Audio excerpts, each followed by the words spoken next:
Olá, você que nos acompanha. Estamos começando mais um episódio do nosso podcast, mais uma terça-feira muito especial e eu hoje aqui, né? Não ganhamos, mas também não perdemos, né? Graças ao VAR. Mas isso segue. Vamos começar o nosso podcast de hoje. Mais uma vez a gente começa com um convidado muito especial e, claro, para falar do nosso Tocantins, falar do trabalho que tem realizado, falar dos projetos e falar da vida também, né? Da luta do jovem tocantinense. Hoje estamos recebendo aqui, com muita honra, deputado Ricardo Aires, 43 anos de muita juventude, um jovem deputado. Tudo bem? Tudo bem, Jerônimo. Para mim é um prazer estar aqui contigo, 43 anos. Estava agora há pouco lembrando das boas épocas de estudante e agora o cabelo branco já denuncia a idade, mas isso aqui é experiência, não é velhice não, viu? Tá certo. Ricardo Aires, que foi secretário de Juventude no governo Marcelo Miranda, né? Exatamente. Que foi deputado estadual, que foi secretário municipal também aqui em Palmas, Isso, né? Desenvolvimento Urbano, Regularização Fundiária. E hoje é deputado estadual já. Quantos mandatos já? Eu estou atualmente no meu segundo mandato como deputado. Na primeira eleição eu tive mais votos que 8 deputados que não se elegeram, mas fiquei como suplente. Mas ao todo são 2 mandatos que eu fui eleito como deputado. E começou jovem, né, no movimento estudantil. A gente lembra, tem muita passagem sua aí, movimentando a galera aqui no Tocantins.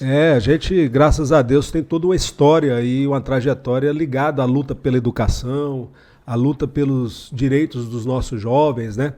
Aqui em Palmas mesmo, brigamos muito contra aumento de transporte coletivo, lutamos pela criação da nossa Universidade Federal do Tocantins, que foi uma luta emblemática, porque o Tocantins era o único estado que não tinha Universidade Federal. E de lá para cá, muitas conquistas que me trouxeram até aqui. Eu sou muito grato por tudo que me proporcionou Palmas e o estado do Tocantins e que fez com que hoje eu tivesse essa compreensão política do que nós estamos vivendo, né? E a gente conhece um pouquinho da história dessa luta estudantil que Ricardo Aires já começou e assim, pulsando um sangue de Porto Nacional, né? Eu sou filho de Porto Nacional e, como todo bom portuense, muito atuante na política, né? O meu bisavô foi deputado federal por vários mandatos, foi quem trouxe para o estado os primeiros veículos que chegaram por terra. Naquela época era muito improvável que se pudesse fazer a ligação do Rio São Francisco com o Rio do Tocantins. Rio Tocantins, era ele Goiás foi esse precursor. Ainda, né? Isso foi em 1929. 1929, Jerônimo, chegaram os 2 primeiros veículos em Porto Nacional que vieram vieram a partir da bacia do Rio São Francisco. Meu bisavô veio abrindo estrada, pulando o rio, fazendo balsa para atravessar. Qual é o nome dele?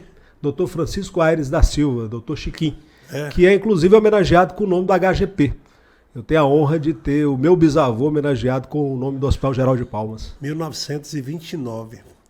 Lembrando aqui que foi nesse mesmo ano que o meu avô veio de Uauá, na Bahia, para Araguaína. Pois 1929. Você vê como é que as histórias se encontram. Esses dias eu estava no Jalapão e visitando alguns lugares turísticos, né? E eu passei na Pedra da Baliza, onde inclusive no diário de viagens que o meu bisavô escreveu, que depois veio se tornar um livro, ele menciona quando passou em 1929 naquele lugar. Hoje já é difícil o trânsito e o transporte. Imagina naquela época o sacrifício que ele fez para chegar até Porto Nacional, né? Depois do bisavô, quem mais veio para a política? Olha, o meu bisavô foi deputado federal, o meu avô, junto com o meu bisavô, editou um jornal chamado Norte de Goiás, e esse jornal funcionou na época de maneira muito propositiva no sentido de lutar pela emancipação política do nosso Tocantins. Isso já estou falando ali na década de 70, 80, mas nenhum deles tiveram um cargo político de representação, o que hoje eu tenho a oportunidade de ter. Eu tive também aí o doutor Condim, que foi prefeito de Monte do Carmo, que é também parente muito próximo, o Totó Cavalcante, que eu me espelho muito também, porque foi um dos grandes líderes pela criação do nosso estado Tocantins. Ele era deputado estadual na época, e assim como Siqueira também fez greve de fome em Goiás para que o Tocantins acontecesse e se tornasse realidade. Falando em criação do Tocantins, fazendo contas aqui com a sua idade, você tinha o quê? Uns 12 anos, né? Quando o Tocantins foi criado? Quando o Tocantins foi criado, eu estava com 9 anos 9 de idade. anos. E mudei para Palmas já no início, em 92, com 12 anos de idade. Quando aqui chegamos... Já tinha noção do que era política, né? Nem imaginava. Meu pai veio para fundar o Naturatins, que é o órgão ambiental que funciona e que hoje está bem estruturado. E aí, na época, nós não viemos para Palmas, ele veio de Miracema para cá. Em 1992, nós mudamos para cá acompanhando ele. Eu, meu pai, minha mãe e meus irmãos, que se estabeleceram, nós nos estabelecemos aqui em Palmas, isso em 92, quando mudamos para cá. Família grande? Família grande, né? O meu pai tem 14 irmãos, né? Todos eles com vínculos com o nosso Tocantins, a maioria ainda mora por aqui, pessoas que trabalham, que se dedicam, né? O meu tio Luciano Aires, por exemplo, fez carreira na advocacia, foi o primeiro advogado-geral da capital. Doutor Luciano Aires. Exatamente, presidiu a OAB por 4 mandatos, então tem toda uma história aí de luta na política, quer seja classista, quer seja partidária, né? Nós somos bastante engajados nisso. Mas aí, com 9 anos do Tocantins criado, como foi que começou esse seu despertar político, né? Foi na juventude, na escola? Como é que foi isso aí? Bem, na verdade, eu estava estudando na escola pública, que é a Escola Frederico Pedreira, no centro de Palmas. E lá a gente começou a perceber e se reunir em função das dificuldades que a escola atravessava. Imagina o que faltava numa escola no começo da implantação da nossa cidade. Faltava tudo. Então, gente, já que falta tudo, vamos brigar por isso, né? Que idade você tinha nessa época? Eu tinha na época 13 anos de 13 idade. anos. E aí criamos o Grêmio Estudantil, o primeiro Grêmio criado na nossa capital, depois da criação de Palmas. E disso a gente se despertou para organizar os estudantes também das outras escolas. E aí criamos a União Municipal dos Estudantes Secundaristas. E aí já tivemos o apoio na época da prefeitura. Eduardo Siqueira mesmo nos ajudou bastante nesse sentido. E aí nos organizamos a partir de pautas e demandas que eram coletivas. A gente lutou pela carteirinha do estudante, porque a gente queria ter acesso, pagando meia passagem, meia no cinema, circo, teatro, cinema. E a partir daí a gente se despertou por outras lutas, como a necessidade de nós termos uma universidade pública. Então foi uma luta bacana e eu devo muito a minha formação a essas experiências que eu tive, principalmente na escola pública. Falando assim até parece fácil, né? Falando assim parece fácil, mas vai participar para ver, né? Era uma época difícil. Hoje é fácil você se reunir. Você tem aí o WhatsApp, você tem rede social para se comunicar. Monta rápido um grupo. Monta rápido um grupo e está ali lançado a ideia. Na nossa época era no folhetim mesmo, era fazendo fotocópia de reunião, de organizar alguma atividade, manifestação, que nós fizemos várias vezes aqui. E a gente lutava por tudo, né? Porque não tinha nada. A gente lutava por um transporte coletivo de qualidade, ficava chateado e com razão quando aumentava o preço da tarifa e não tinha um transporte de qualidade. Brigava por coisas elementares, né? Principalmente com relação às nossas escolas que estavam na época muito desaparelhadas. Os nossos professores não eram valorizados, não tinha sequer plano de carreira, que hoje nós conquistamos. Então eu devo muito o que tenho a essas experiências que eu tive na educação, nas escolas e na universidade. Enfrentou Siqueira Campos nessa época? Enfrentamos Siqueira e a mão dura dele, viu? Olha que até tem um episódio interessante que eu tinha muita vontade de ir para uma universidade pública e não sabia como é que eu ia conseguir, porque o vestibular era muito concorrido. Aí eu concorri no vestibular de Gurupi, uma faculdade municipal que se pagava, fui para lá, fiquei 2 anos estudando. E finalmente depois concorri a um vestibular e fui aprovado e vim embora para Palmas. Quando cheguei em Palmas, falei, agora estou na universidade pública e não vou gastar. Aí veio a proposta do governo da época de transformar o Unitins numa fundação para cobrar mensalidade. Falei, nossa, tanto que eu corri atrás para ter uma universidade, quando eu consigo, vão privatizar ela, eu tenho que pagar. Não, vamos para a luta. E aí a gente se mobilizou, fizemos um grande movimento em todo o estado, inclusive em Araguaína. Araguaína se destacou bastante, Tocantinópolis, né? Todos os municípios se organizaram, os estudantes, a gente foi para a rua e a gente conseguiu sensibilizar o governo federal da necessidade de nós termos uma Universidade Federal do Tocantins. Porque o estado, Jerônimo, era o único estado do Brasil que não tinha universidade pública federal. Eu lembro disso aí. Tem até um episódio interessante que teve uma solenidade de posse da época do Eduardo Siqueira como secretário do governo Siqueira Campos. A gente entrou meio que escondido ali no espaço cultural, no auditório, né, para protestar pela criação da universidade. E na época vieram senadores e autoridades do governo federal e cantamos o hino nacional de costas para o governo federal, no sentido de mostrarmos a indignação do povo do Estado com relação à inexistência de uma universidade federal. E ali a gente construiu um grande entendimento, que foi liderado também pelo governador Siqueira Campos, pelo secretário Eduardo na época, que culminou com a criação da Universidade Federal, que está aí hoje dando a chance do filho do pobre estudar, ter curso superior e melhorar de vida. É uma realidade bem diferente, né? Mas, Ricardo, sempre no começo a gente tem aqui o nosso mimo, né, para os nossos convidados. Esse aqui é o seu, tá? Obrigado, Abre Geraldo. aí para você colocar no seu gabinete ou em casa. E é uma lembrancinha aqui do nosso podcast. E todos os convidados que vêm aqui levam esse presente. Tá aí. Muito obrigado, viu? Olha só, tá aí. Ó. Obrigado mesmo, viu? Vou colocar lá do lado da minha mesa. E tá o número aí, né? Que é o 8º episódio. Você tá vendo verdade. que tá registrado aí. Pois é, coisa boa. Obrigado, viu? Fico feliz aqui pela lembrança. É um mimo especial para os nossos convidados e não poderia ser diferente com você, até porque hoje nós estamos aqui sentindo aí o vigor, né, do jovem deputado que foi secretário de Juventude. Vamos pular agora lá do movimento estudantil pela UFT para, de fato, assumir um cargo que pudesse fazer alguma coisa pelo jovem. O que mudou aí nisso?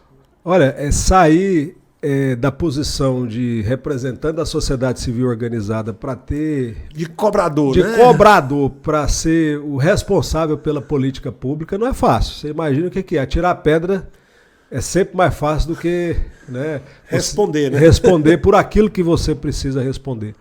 Assim que eu terminei a faculdade, eu logo me estabeleci, porque eu sou advogado, ainda tenho escritório, eu ganho a vida como advogado.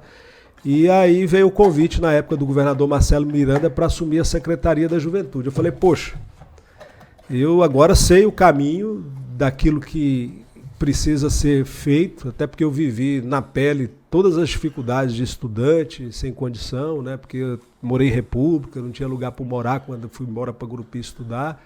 E eu precisava agora e tinha a oportunidade nas minhas mãos de realizar tudo aquilo que eu pensava e que eu desejava. Mudou o lugar na mesa, né? E aí eu falei, rapaz, eu vou assumir esse desafio. Me reuni com o governador Marcelo, ele me deu toda a autonomia para trabalhar, montamos uma equipe de trabalho bastante competente e o mais importante, nos alinhamos ao governo federal porque tinha muitos projetos que o governo federal naquela época estava tocando em benefício dos jovens. Eu falei, tem tudo que eu desejo agora para fazer um bom trabalho. E a gente avançou bastante, viu, Jerônimo? Nos tornamos uma referência em políticas para a juventude no país inteiro. Inclusive eu fui presidente do Fórum Nacional de Gestores, graças a essa articulação que nós fizemos e que melhorou a vida dos nossos jovens em todos os aspectos. Quem que não lembra do ProEducar, que é um programa de crédito educativo que atendeu em milhares de jovens, programa que a gente desenvolveu.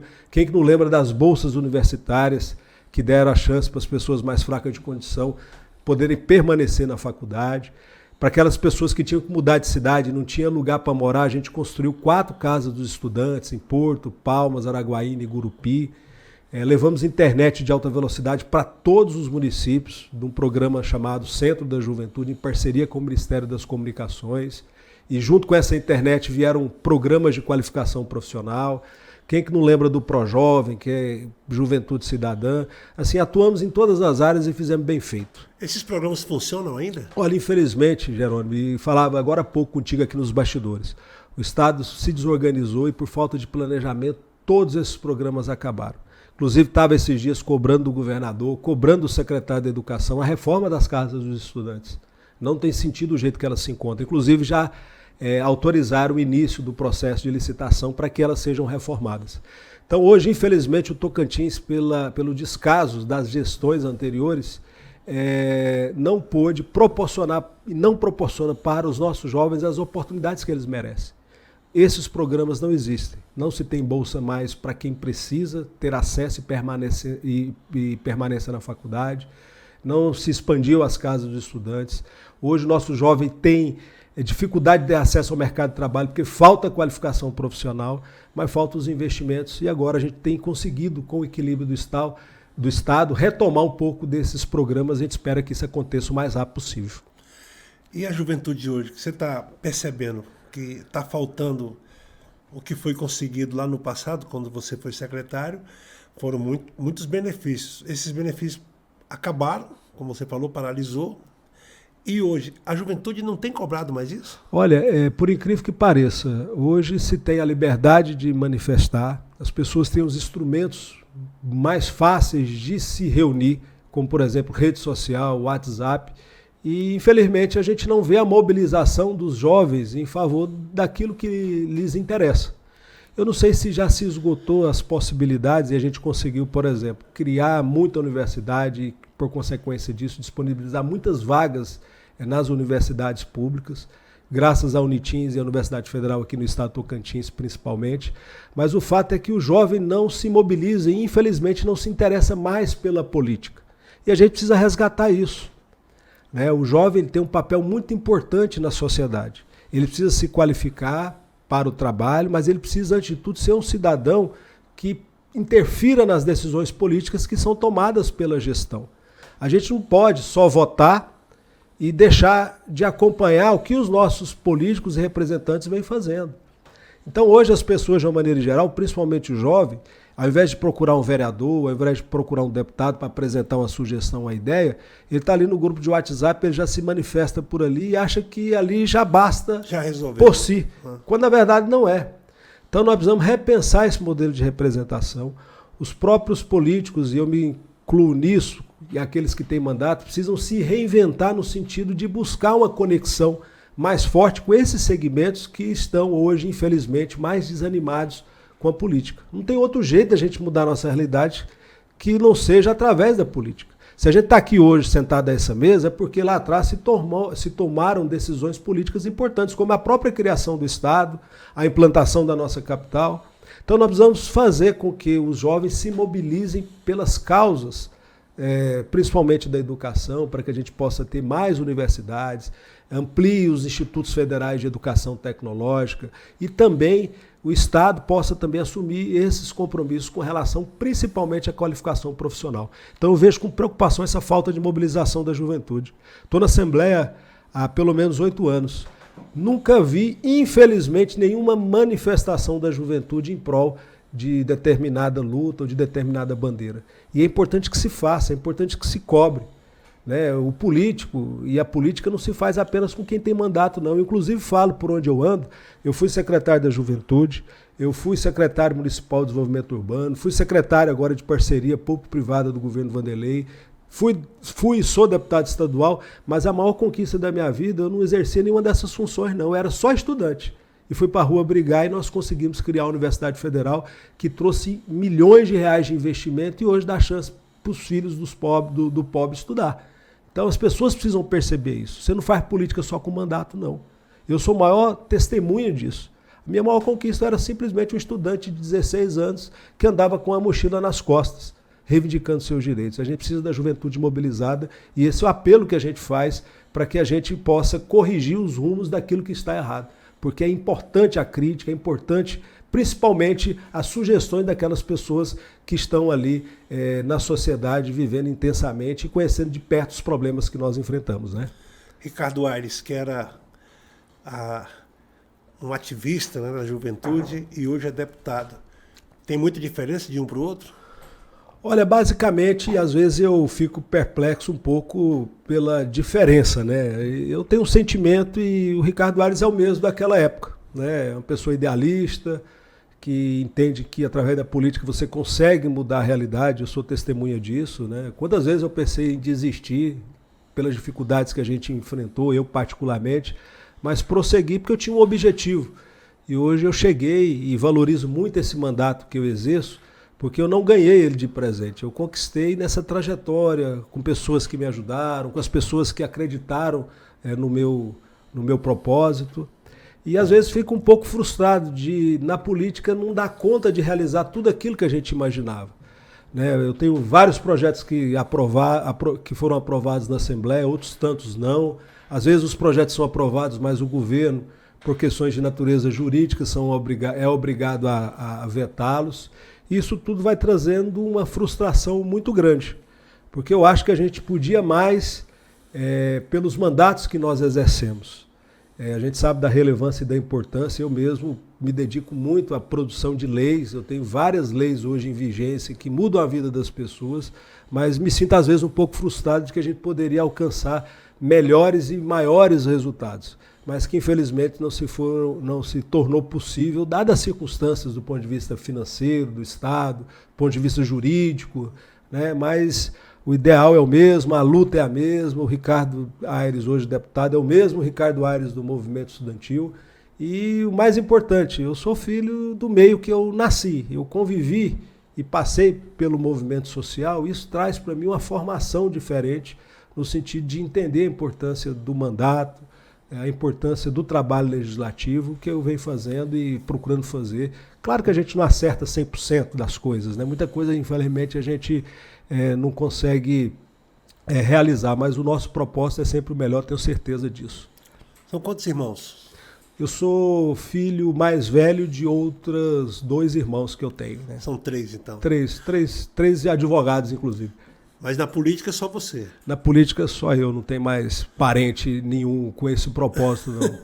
E hoje, Ricardo, aos 43 anos, você é um dos principais representantes da política do município de Porto Nacional, daquela região ali do Sudeste também. A gente vê pela sua votação, a sua expressão e o seu trabalho como deputado. O que passa na sua cabeça quando você lembra dessa responsabilidade de representar essa gente, de representar o berço que você nasceu, da sua família, do pai, do avô, do bisavô? O que passa na sua cabeça? Olha, é uma responsabilidade ainda maior, né? O que minha família realizou por Porto, pela região Sudeste, é o meu principal alimento de atuação na política. E eu respeito muito toda essa história e eu procuro ser agora, nessa geração, um pouco daquilo que eles foram e conseguiram realizar. E a gente que é mais novo e que tem uma formação melhor e vive num momento diferente da história, temos a obrigação de fazer mais do que eles fizeram. A gente precisa ir mais longe do que eles foram. Eu, por exemplo, tenho uma avó materna que não sabia ler nem escrever. A minha mãe já se tornou uma profissional, fez faculdade, tem nível superior.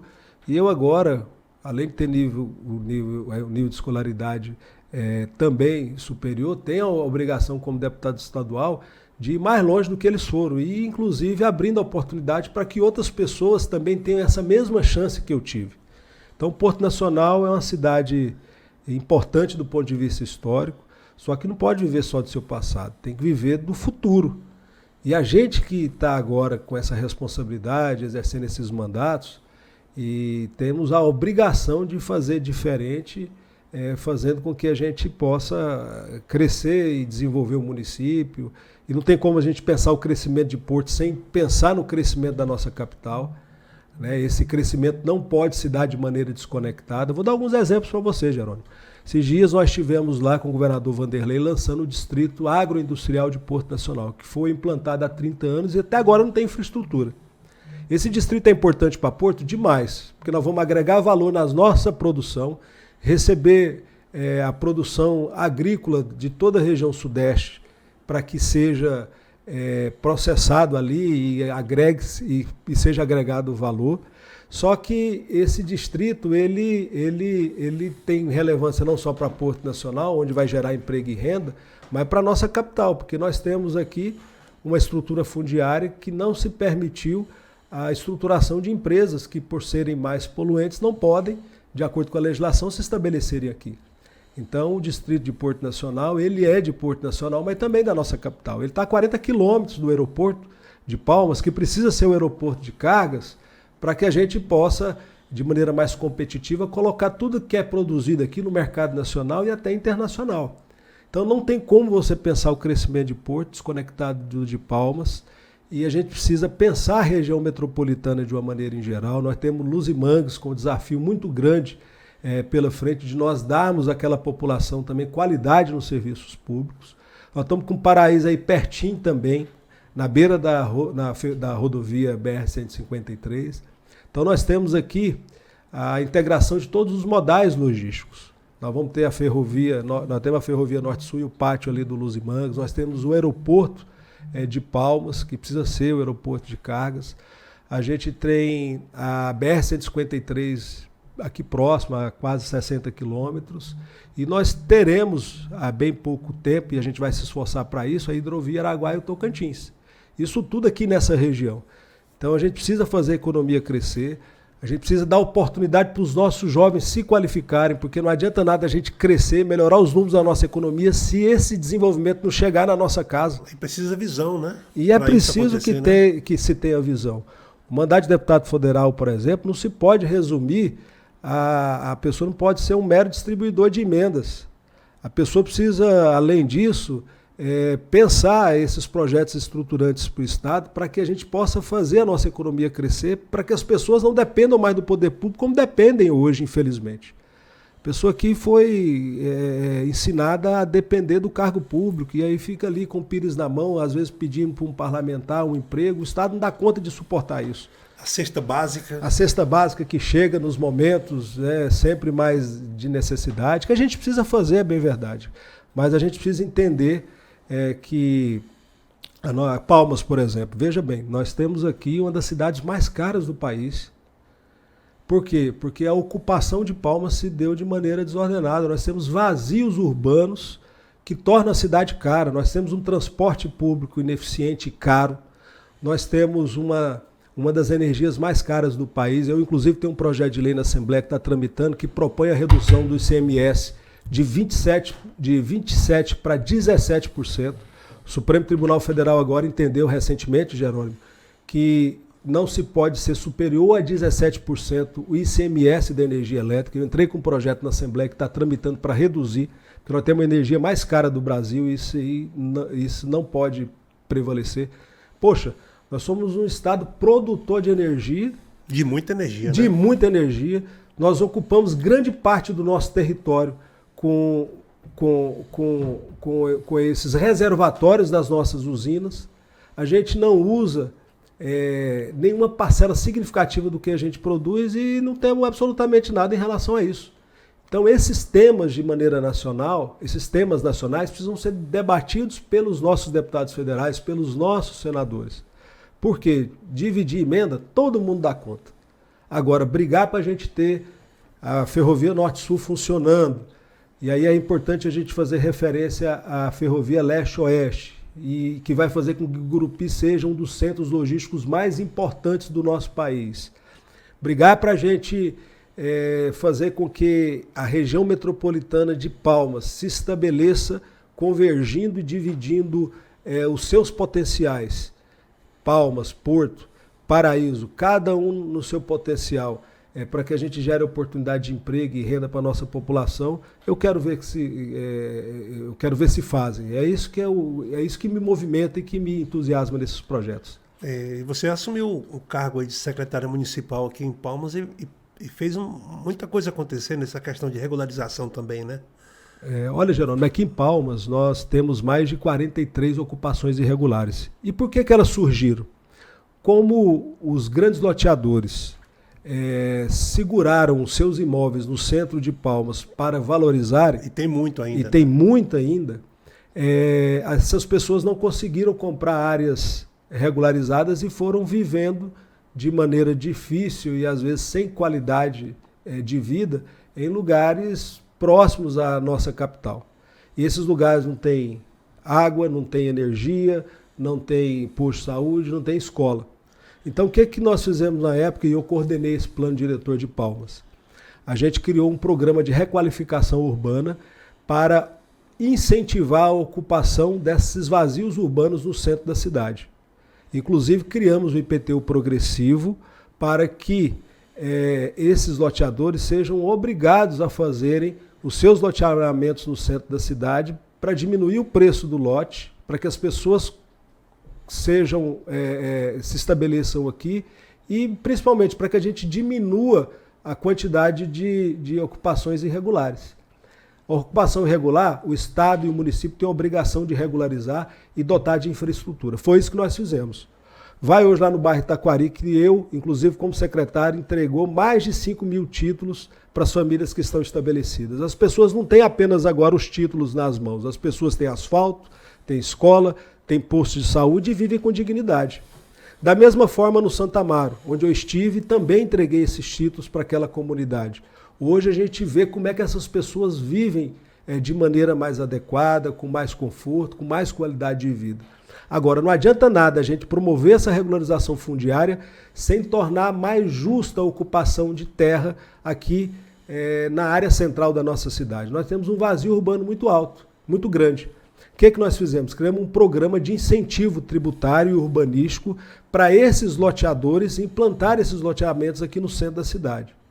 Vou dar exemplo de uma estratégia que nós adotamos. Nós propusemos que o paço municipal, a sede da prefeitura, ao invés de ser onde está estabelecida ali perto da Praça do Bosque, seja ali na NS1, logo atrás daquela concessionária de veículos da Chevrolet.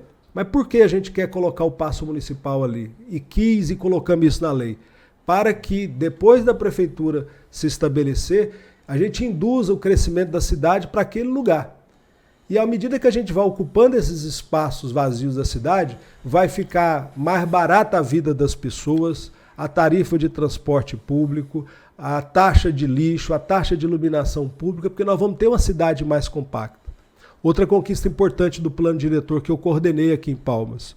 Nós obrigamos que 10% de todos os loteamentos implantados tenham lotes destinados à moradia de interesse social. Porque não tem sentido você criar e implantar loteamentos dando oportunidade só para quem tem condição financeira. Como ficam os programas habitacionais na nossa capital, como o programa Minha Casa Minha Vida, que agora tem o nome de Casa Verde e Amarela, se você não tiver áreas disponíveis para isso? O custo do lote é tão caro, Jerônimo, que não se viabiliza a produção de unidades habitacionais de interesse social. O que é que nós fizemos no plano diretor? Colocamos que 10% de todos os loteamentos de Palmas ficam 10% dessas áreas sejam destinadas à habitação de interesse social, justamente para as pessoas mais fracas de condição terem a oportunidade de morar no centro da cidade. Por que é só gente rica que tem que morar aqui? Nós temos uma cidade tão vasta, inclusive fizemos um estudo na época que eu estive à frente da prefeitura, que nós projetamos que daqui para 2050 nós ainda não vamos dar conta de ocupar toda essa área no centro da cidade de Palmas. E quem paga hoje o preço de uma cidade cara é quem tem e precisa do transporte público, é quem não tem condição, às vezes, de pagar uma energia elétrica que já é uma das mais caras do Brasil e que junto com ela vem a taxa de iluminação pública também cara, porque é obrigada a se iluminar, às vezes, lugar onde as pessoas não estão habitando. Então tudo isso precisa ser corrigido e acho que a gente precisa melhor discutir o desenvolvimento de Palmas junto com de toda essa região central, principalmente de Porto Nacional, porque não tem jeito de ser desconectado uma de outra. E a lei vem sendo cumprida? Você acompanha isso? Olha, infelizmente, todo esse programa que nós demos o nome de Programa Especial de Urbanização não saiu do papel. Nós temos aí um plano diretor que foi aprovado há 4 anos e todos os empresários, donos dessas áreas, assinaram esse termo de acordo com o município, em que eles conseguem um incentivo de natureza fiscal para poderem ocupar essas áreas. Inclusive, essa ocupação, Jerônimo, ela deve acontecer em até 20 anos, que é o estudo que a gente fez de mercado, porque não adianta nada também ser lotear se não tiver mercado para essas pessoas venderem. O estudo que nós fizemos leva em consideração e obriga todos esses loteadores a cada 2 anos lotearem 10% das suas áreas, para que em 20 anos a gente consiga ocupar toda essa região central de Palmas. E aí nós vamos ter lote mais barato e serviços públicos de mais qualidade, com mais eficiência e com custo de vida, de vida mais baixo para a população da nossa cidade de Palmas. Infelizmente ainda não saiu do papel, a gente espera que saia. Tá certo, Ricardo. E a gente observa também, falando de Porto Nacional ainda, voltando lá para Porto, que é a cidade onde Ricardo Aires nasceu, a família toda mora. Me fala uma coisa, essa distância de Porto para Luzimangues, como é que o portuense vê isso aí? Olha, o povo de Luzimangues sofre muito por essa distância, porque todos os serviços que são necessários, às vezes a maioria da população tem que andar por quase 50, 60 quilômetros toda semana atrás de serviços elementares, como cartório, resolver as coisas na prefeitura, porque nem tudo tem aqui no Luzimangues. Eu acho que a emancipação política de Luzimangues é algo que possa surgir naturalmente. Agora, se a gente se esforçar no sentido de Porto Nacional cumprir com suas obrigações para com Luzimangues, se a gente integrar toda essa região a partir dessa região metropolitana, nós vamos dar mais qualidade de vida às pessoas de Luzimangues e às vezes elas mesmas vão perceber por essa ação propositiva de integração que talvez não seja necessária a emancipação política do distrito. Mas vai depender mais da nossa atuação no sentido de dar essa qualidade de vida para essas pessoas. Tem algum estudo feito sobre isso aí, a preferência do povo, o interesse da população de Luzimangues em relação a isso? O povo de Luzimangues, 100% dele pretende a emancipação política porque vê que com essa emancipação política vai se chegar a serviços de maior qualidade para o distrito. Inclusive é necessário nos estudos para a emancipação política, que depende obviamente da liberação de lei federal, é necessário que se faça um estudo de viabilidade econômica e social, o que a população já vem se movimentando. Mas eu acredito que antes disso, nós precisamos e não podemos aguardar e esperar esse momento chegar. Porto tem uma obrigação com Luzimangues e Palmas, que precisa se desenvolver de maneira conectada com o Porto Nacional, precisa perceber que esse elemento de ligação certamente é Luzimangues. Está ali o pátio da nossa ferrovia Norte-Sul, que a gente precisa fomentar para estabelecer empresas, principalmente com esse acesso logístico, para trazer toda essa produção que a gente tem no nosso estado, para que seja escoada a partir dessa ferrovia Norte-Sul. Então, o nosso elemento de ligação para pensar esse desenvolvimento de Palmas e Porto é certamente o distrito de Luzimangues.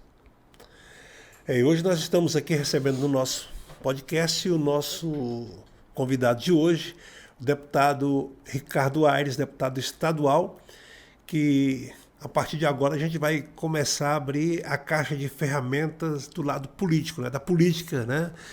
E quero agradecer você por nos acompanhar todos os programas e pedir também que você compartilhe as nossas redes sociais. Estamos em todas as redes sociais, em todas as plataformas, pedindo a você que compartilhe, que curta, que siga a gente, que estamos tentando levar ao povo tocantinense mais informações de seus líderes e das personalidades que representam Tocantins. Eu até falei um dia desse aqui, que fazem a máquina andar. E muita gente, não é máquina estatal, mas a máquina Tocantins, né, que compreende todos os tocantinenses que trabalham para ver o nosso estado crescer. Tá certo? Então, vamos lá. Deputado, hoje o Tocantins se prepara aí, não só o Tocantins, mas o Brasil inteiro, para um novo período eleitoral, né? E o deputado tem seus planos pessoais também, do grupo político que faz parte. Mas antes de entrar nessa questão partidária, vamos falar de projetos. O que o tocantinense pode esperar ainda para esse ano, para os próximos anos, em relação a benefícios, principalmente para a classe estudantil, para o jovem tocantinense? Bem, Jerônimo, a gente passou por um período muito difícil e nós conseguimos tirar o estado do Serasa, vamos usar essa expressão. Do SPC. Do SPC. A gente estava sem crédito pelo desequilíbrio fiscal, o que inviabilizava que esses projetos acontecessem. Hoje a gente faz a seguinte reflexão. Não muito tempo atrás, nós tínhamos Pioneiro Mirim, Juventude Cidadã, Projovem, Bolsa Universitária, o prefeito, o vereador que viesse a Palmas voltava com algum benefício para a comunidade, o que deixou de acontecer nesses últimos anos. O governo gastava até 58% do que arrecadava com folha de pessoal. A maioria de cargos meramente de indicação política. Hoje nós conseguimos ajustar a folha, que não passa de 42%. Com isso, o Estado conseguiu, perante a Secretaria do Tesouro Nacional, uma nota que permitisse ele buscar financiamentos, atrair recursos, o que dá, além disso tudo, uma credibilidade com o setor privado, para que as empresas também se estabeleçam. Então, o que a gente pode esperar nesses próximos anos? A retomada dos serviços públicos que deixaram de ser oferecidos. Nós estamos com as estradas todas precisando passar por revitalizações. Nós temos aí pelo menos 800 milhões de reais que vão ser gastos esse ano para melhorar as nossas rodovias e, além disso, pavimentar outras rodovias, principalmente para municípios que não têm acesso ainda através de asfalto. Isso é concreto? Isso é concreto. Inclusive o governador Wanderlei Barbosa, por onde passa, já vem assumindo esses compromissos. Então esses buracos vão acabar e não vai demorar muito. Esses dias estive lá na AGETO conversando com o Márcio, conversando com o Jair, que é o secretário da Infraestrutura, já estão organizando a licitação para que isso aconteça. A chuva parou, agora acabou a desculpa de todo mundo, inclusive a nossa mesmo. Está na hora da gente tirar do papel para fazer com que essas coisas de fato aconteçam. Mas não é só isso que acontece de bom. A nossa ponte de Porto Nacional continua sendo construída, o Hospital de Gurupi também, o Hospital de Araguaína, aqui em Palmas o HGP vem sendo ampliado. As cirurgias eletivas que estavam há muito tempo sem serem realizadas foram retomadas. Nós tínhamos aí pelo menos 6 mil cirurgias eletivas, 6 mil pessoas que estavam sofrendo, aguardando na fila. Isso também já começou a acontecer. E o mais importante, o Estado está colocando dinheiro para hospitais municipais também poderem realizar isso. Lá em Taguatinga, por exemplo, tem um convênio do governo do Estado com a prefeitura para repassar recursos para que essas cirurgias também possam acontecer nesses hospitais que têm estrutura. Outra coisa importante também, Jerônimo, veja o que o governador Wanderlei Barbosa proporcionou. Mandou para a Assembleia Legislativa um plano de pagamento das progressões e das datas básicas que são devidas aos servidores. Inclusive já foi aprovado a medida provisória número 27, que sinaliza o pagamento de todo esse passivo que é devido há mais de 10 anos, parcelados em 9 anos, o que vai também aquecer a economia, porque vai jogar dinheiro para os nossos servidores, cumprindo a obrigação que a gente tinha com eles. E o mais importante, começou a pagar parte desses direitos, como nós tivemos no caso dos professores, que no final do ano receberam aí as suas progressões que são devidas. Agora mesmo já foi aprovada a data base. Então tudo isso está acontecendo porque nós preparamos esse momento com o equilíbrio fiscal, cortando na carne. Fui secretário de parceria público-privada do governo. Inclusive tem muita novidade interessante, Jerônimo, para os nossos prefeitos. Conta aí pra gente. Olha que coisa boa. O Estado fez uma audiência pública, já vai lançar o edital de licitação. Nós vamos implantar energia solar em todos os órgãos públicos e escolas, o que vai significar uma economia de R$1 bilhão nesses próximos 25 anos. Mas não é só isso. Vai sobrar dinheiro na escola para os nossos diretores investirem em outras áreas, melhorando a qualidade do ensino, né? Outra PPP importante que vai sair esse ano já, nós estamos finalizando os estudos. Nós vamos levar fibra óptica para todos os 139 municípios. E quando a gente leva a fibra óptica, a gente chama os prefeitos e aí nós criamos um programa chamado Tocantins Inteligente para que a partir da porta de entrada dessa internet de alta velocidade a gente possa levar Wi-Fi gratuito para as praças, para os órgãos públicos, a gente possa instalar câmeras de segurança para o monitoramento nas nossas cidades, porque a gente sabe o tanto que isso é importante. As pessoas hoje, principalmente também no meio rural, sofrem pelo aumento da criminalidade e com esse instrumento dessa fibra óptica, nessa parceria que a gente propõe para os municípios, a gente vai melhorar um pouco da segurança pública. Então são várias, a Unitins mesmo, nós conseguimos, e isso aí foi um projeto meu, hoje 1% do orçamento do Estado ficou reservado para a Unitins. O reitor Augusto, junto com o governador, está planejando e já está com recurso em caixa para expandir cursos superiores para 15 outras cidades. Inclusive, esses dias eu tive lá em Colinas, participando da audiência pública, debatendo isso, e a gente conseguiu lá convencer a população e convencer o próprio reitor da universidade, que esteve presente lá, da necessidade da gente ter a Unitins em Colinas de volta, com esses cursos superiores. Então é mais oportunidade que chega para o nosso jovem, é mais chance que as pessoas têm de poderem aí se prepararem, se qualificarem e a gente melhorar a qualidade de vida da população de uma maneira geral. Falando em Unitins, não posso esquecer de falar de Augustinópolis, né? Lembrando aqui, você está falando aqui, eu estou pensando também, você jovem ainda, 16 anos ali, brigando pela UFT aqui no Tocantins, e hoje Augustinópolis tem medicina. Você já pensou uma coisa dessa? Quem imaginava uma oportunidade dessa, né, Jerônimo? E o mais importante, eu também quero falar aqui, você me lembrou disso, eu coloquei lá R$1 milhão para ajudar a implantar o curso de medicina, mas o mais importante é que nós conseguimos aprovar na Assembleia Legislativa uma lei, inclusive eu fui o autor da lei, em que se reservou 50% das vagas da nossa Unitins nos vestibulares para quem veio da escola pública.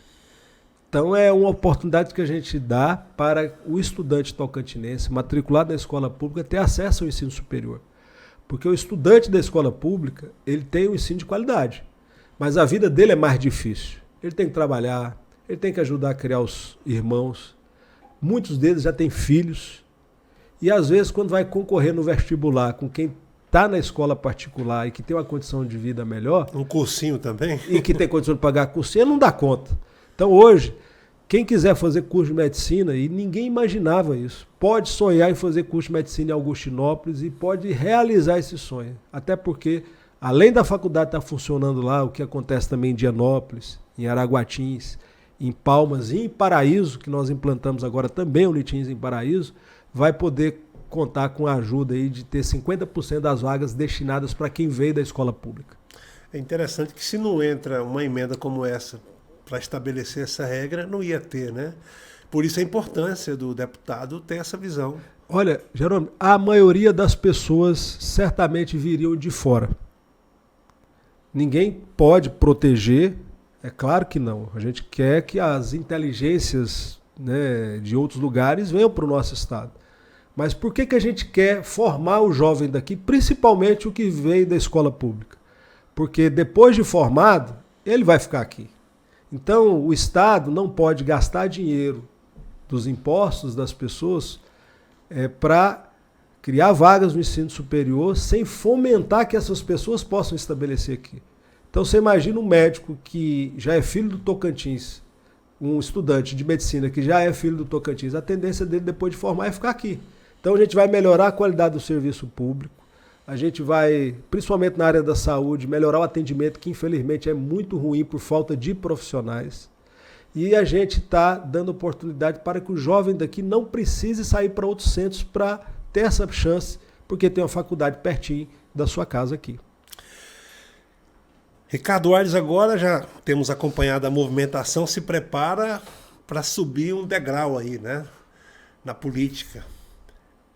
É pré-candidato a deputado federal. Pré-candidato a deputado federal, eu me preparei para esse desafio, sou tocantinense, sou filho de Porto Nacional, fui criado e dei a minha contribuição para que o Estado chegasse até aqui, e acho que com essa oportunidade que eu desejo ter, eu possa fazer ainda mais pelo meu Estado, principalmente para a nossa juventude, que precisa ter disponíveis mais cursos de qualificação profissional, cursos técnicos e universidades. E eu tenho certeza que com essa missão que eu desejo ter, a gente vai poder realizar ainda mais, e me sinto preparado para isso, porque eu me preparei para chegar até aqui, Jerônimo. E hoje, qual a sua visão do quadro político no Estado? Depois de mais um governador afastado, renúncia do governador, qual a sua visão hoje do quadro político, do que está se desenhando aí? Olha, infelizmente o Estado pena pelos sucessivos governadores que não concluíram os seus mandatos. Isso tudo cria uma instabilidade, dificulta a vida de quem quer investir no Estado, porque sem estabilidade jurídica e política, os investidores ficam temerosos em investirem aqui. E, mais uma vez, a gente viveu essa situação. Só que a diferença das outras vezes que passamos para essa é que a condução política do governador Vanderlei tem sido muito austera. Veja bem, o governador cumpriu toda a agenda que foi possível com os servidores, com o pagamento das progressões, o reconhecimento desses passivos, e fez isso de maneira responsável. Tanto é que o Estado não alcançou nem 42% do que arrecada com folha de pessoal. E olha que em governos anteriores esse percentual chegou a 58%. Então, o governador Wanderlei Barbosa, que tem o apoio da Assembleia Legislativa, de parte da bancada federal, fez a transição e vem fazendo essa transição com muita competência e responsabilidade. E ele que conhece de perto os problemas da população, porque foi vereador, foi deputado, é filho dessa região, sabe do desafio que tem pela frente. Ele conhece as estradas por andar nela. Prefere andar de carro ao andar de avião, na maioria das vezes em que cumpre a agenda no interior e quando é possível assim fazê-lo. Esses dias mesmo ele estava no Jalapão e ao invés de voltar de avião veio de carro para passar ali na região de Dianópolis, ver como é que estavam as condições de tráfego das estradas, e isso tudo tem feito a diferença. Ele conhece o problema da estrada do Jalapão porque já ficou atolado. Igual todos nós já ficamos e nós que estamos aqui já passamos também por isso. De maneira que eu vejo hoje o governo no caminho certo, porque tem dado prioridade para aquilo que é mais importante para a população, em detrimento de interesses menores que infelizmente permeavam a administração pública. E hoje na sua visão política, né? Essa pergunta a gente faz para todos os nossos convidados, não vou deixar fora também de fazer essa pergunta. Na sua cabeça, isso mesmo sabendo que você está no partido do governador, né? Claro. Republicano. Mas qual na sua visão seria hoje a chapa ideal para o tocantinense votar, escolher para governar o estado pelos próximos anos? Olha, eu hoje defendo a aliança do governador Wanderlei Barbosa com a senadora Cátia Abreu, que vem fazendo um excelente trabalho como senadora, inclusive teve a oportunidade de, como ministra da Agricultura, representar bem o estado do Tocantins. A força política hoje da senadora Cátia Abreu, do senador Irajá, junto com o governador, vai dar para o estado, a partir do ano que vem, a condição de atrair muitos recursos, porque nosso estado, como é um estado pobre, que não tem arrecadação própria, depende dos recursos da União para crescer e se desenvolver. E vejo que essa integração ela é muito importante e acredito que seja a mais importante nesse momento da história do Tocantins. A gente ter Wanderlei e Cátia Abreu e, obviamente, escolher aí um vice que possa contemplar. Eu, particularmente, tenho uma grande admiração pelo Laurez Moreira, que é um grande líder da região sul do estado. Acho que, apesar dele defender hoje a sua candidatura como governador, possa ele ser um grande vice-governador. Nós temos outros nomes também, como o próprio Damaso, o próprio Edson do Tabocão, só que essa composição de vice definida lá perto da convenção, já que as confusões da política ficaram agora para filiação nos partidos, né? Nós temos que deixar uma confusão lá para a convenção, porque nós esvaziamos as convenções, né? E não falta não, é né? verdade. Tá certo. Agora, Ricardo, voltando aqui um pouquinho lá no passado, para você fazer uma análise aqui como tocantinense, portuense, né? Que a gente sabe da sua paixão por Porto Nacional, não é à toa que é um dos principais representantes de Porto na política do Tocantins. Mas me fala assim, se você pudesse voltar lá atrás, o que você não faria mais na política? Olha, Jerônimo, eu se pudesse voltar no tempo, né, e dessas decisões políticas que a gente toma, eu teria seguido um caminho diferente, no sentido de opções da questão partidária, né? Eu acho que eu compus o governo Marcelo, acho que ali foi uma oportunidade muito boa que eu tive, mas acho que as opções que o governo estabeleceu como prioridade, principalmente oferecendo aquilo que não se tornou viável, e depois a gente pôde ver isso, sobretudo para os servidores, não foi uma opção adequada e que jogou o Estado numa situação extremamente difícil nos anos seguintes. Então acho que se a gente pudesse fazer uma opção ali, eu tivesse a condição de fazer uma escolha, eu ajudaria às vezes a mudar o pensamento que prevaleceu naquela época porque não pode acontecer o vale tudo para se ganhar a eleição, não pode acontecer... A gente tem que colocar na frente, certamente, o interesse público. E naquela época eu não tinha o poder de mando nisso, eu era só um secretário da juventude. Mas eu acho que se eu pudesse convencer e fazer, e ter a opção de escolher, eu poderia ter ajudado o governador na época, ou quem ali comandava, a trilhar um caminho diferente daquele caminho, o que hoje levou o Estado a passar pelas dificuldades que passa. E na sua trajetória política, tem um político que você se inspirou, que buscou se inspirar nele para poder viver também a sua vida política? Olha, eu gosto tanto de política que quando eu ia para comício eu levava um gravadorzinho para gravar os melhores discursos. Não, né? Tinha celular nessa época? Não tinha celular nessa época, aí era eu mais um amigo, o Parreão Júnior, que você conhece também. Aí a gente pegava um golzinho dele aí, ia para Figueirópolis, Formoso, para participar dos comícios. E eu comecei na minha militância política como ala jovem. Aí eu fui ficando mais velho, né, participando da política, e daqui a pouco eu fui substituir aqueles que não iam nos comícios por algum motivo. Aí eu ia no evento do Paulo Mourão, ficava ali torcendo para o Paulo Mourão não ir para discursar no lugar dele. Aí às vezes eu ia no evento onde estava a deputada Solange ou o deputado Ivori, na época vereador, ficava ali de prontidão para discursar no lugar. Porque a gente gostava muito de política, né, e vivia aquilo. E a gente andava com gravador para olhar os melhores oradores, e a gente tinha isso como referência. Eu gostava muito do discurso do Leomar Quintanilha, né, na época senador da República. Mas hoje, se eu fosse falar para você quem me inspira, eu digo para você com toda a força com todo o meu coração, que me inspira hoje e que me coloca na política, é tudo aquilo que a minha família e o doutor Chiquinho, meu bisavô, doutor Francisco Aires da Silva, fez por essa região.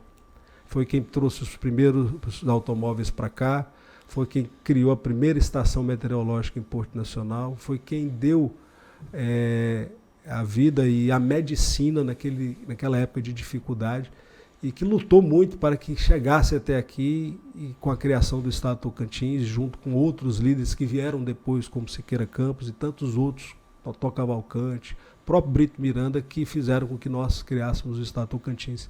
Então, a minha família me alimenta. Tudo que eles fizeram, e eu preciso fazer mais ainda, me motiva a buscar esse espaço, a buscar essa representação. E a história do Dr. Chiquinho, que tem hoje um acervo fantástico lá no casarão nosso em Porto Nacional, é uma história muito bonita de quem realizou muito numa época de dificuldade. Fazer agora é mais fácil. Quero ver fazer naquela época em que não se tinha absolutamente nada. Então, tudo que diz respeito à comunicação, à energia elétrica, a veículo, o acesso de Porto e essa região foi feito com muita honra e orgulho, através também da colaboração da minha família. Esses dias eu estava conversando com o Vanderlei Barbosa, a gente estava vindo lá para Taquarussu e lá debatendo quem tinha levado a rede de energia elétrica para Taquarussu. Foi na época que o Dr. Evaldo, que é primo do meu pai, era prefeito de Porto Nacional. Ele falou, não, o Dr. Evaldo era o prefeito, mas o vice era parente meu, que era fulano de tal, parece que era João Comprido na época. Então, assim, o que me movimenta história, né? A família e o meu bisavô, Dr. Chiquinho, é uma referência que eu tenho. Tá certo. Agora, Ricardo, agradecendo a sua presença aqui hoje com a gente, e quero que você coloque agora para os nossos amigos que nos acompanham aqui, eleito deputado federal.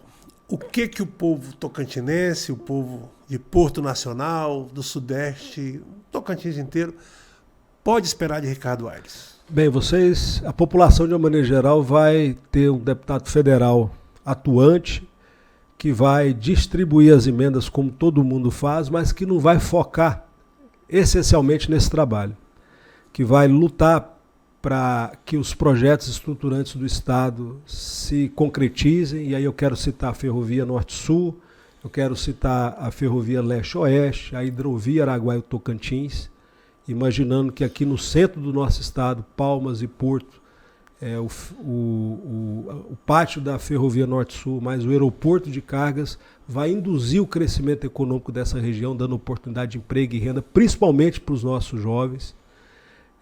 A população vai ter um deputado federal que vai lutar por temas nacionais relevantes, como, por exemplo, não é justo que o Tocantins, que é um estado produtor de energia, pague uma das energias mais caras, e a repartição desse ICMS, a forma de tributação, precisa ser revisto pelo Congresso Nacional. E nós vamos, com essa representação, procurar fazer o Estado crescer nas oportunidades, principalmente para os nossos jovens. A Universidade Federal do Norte do Tocantins precisa ser uma realidade, ela foi criada, mas até agora não saiu do papel. Nós precisamos ampliar os institutos federais de educação tecnológica para que eles estejam em outros municípios. E onde os IFTOs e a Universidade Federal não estejam, a gente precisa fazer um convênio para repassar dinheiro para a Unitim se estruturar, para criar novos campos da universidade em outras regiões, para que os jovens não precisem sair das suas cidades para se formarem. Então, o meu trabalho vai ser todo direcionado para esses projetos estruturantes, mas principalmente para a educação, para o desenvolvimento da ciência e tecnologia, que é a forma que a gente tem de fazer o Estado Tocantins crescer de maneira integrada, com a presença do Estado e do governo federal colocando recursos, principalmente nesses projetos estruturantes que vai fazer a nossa agricultura e a pecuária crescer, mas que vai fazer com que a gente possa instalar aqui empresas, indústrias, dando emprego e renda para a nossa população, que não precisa nem pode depender sempre do poder público. Tá certo. Agora, agradecendo você pela presença, né, pelo ter aceito o nosso convite de estar aqui hoje com a gente, mas eu tenho mais uma perguntinha para a gente fechar esse bate-papo. Se você pudesse hoje estar sentado aqui, no meu lugar tivesse o seu Chiquinho, o que é que você falaria para ele hoje? Bisavô, que foi o precursor aí da família, na política, o que que você diria para ele hoje, já como deputado estadual e almejando ser deputado federal e representar o Tocantins? Olha, eu diria para ele que a admiração que eu tenho e todo o carinho que eu tenho pela família e por tudo que a gente realizou pelo Estado do Tocantins é o que me movimenta, é o que me alimenta nessa caminhada. Que eu, como deputado federal, seguindo os seus passos e tudo aquilo que me proporcionou, porque a gente é fruto do que as gerações que nos antecederam nos entregaram. Eu vou poder realizar e vou certamente, como deputado federal, ir mais longe ainda para reconhecer essa história, essa luta da família, mas principalmente fazer com que as próximas gerações tenham as mesmas oportunidades e outras e até melhores oportunidades do que eu estou tendo. Então eu diria para o Dr. Chiquinho que eu vou lutar muito para ser igual. Se for igual, já vou ser muito, mas que eu vou mais longe ainda, porque essa é a minha missão e obrigação que ele me entregou e que minha família fez com que eu me preparasse para esse momento. Muito obrigado pela presença. Obrigado, eu que agradeço, Jerônimo. Tá aí, então mais um episódio concluído, agradecendo a você por nos acompanhar, a Deus, né, pela proteção, ao deputado Ricardo Aires pela presença e a credibilidade que tem dado aqui ao nosso trabalho. E dizendo a você, na próxima terça, 8 da noite, estaremos de volta com mais um convidado muito especial. Até lá, tchau!